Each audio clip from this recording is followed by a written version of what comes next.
ni si Rizal dai. Dahil kato siya, Si Dr. Pio Valenzuela. ang pagdalaw ni Valenzuela sa Lapitan noong Hunyo 1896.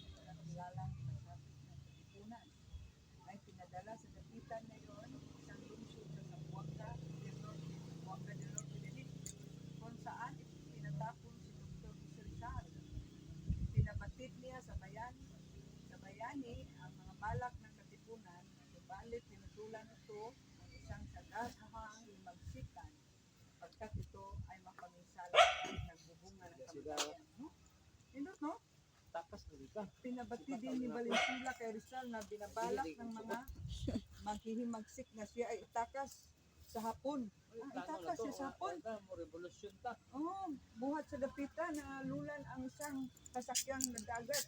Tinanggihan ni Rizal ang alok at tagpayo para sa kaligtasan ng bayan. Oh, para sa kaligtasan ng bayan. Hindi na kailangan balikan pa ang isang tao lamang. Nangilak siya. Sinabi din ni Rizal na ang mamatay ay makalupit ay nakakasila. Subalit, ang mamatay at manglupit ay napakasakit. Kailangan tumigil ng magdamag sa kapitan si Valenzuela at nagbalik sa Manila at inuulat kay Bonifacio at sa iba pang mga pinuno ng Katipunan ang kinakinatnan ng kanyang negosyo. Ang anak kan nindot ang kuan din ni Rizal. Grabe siya. Mabayani siya.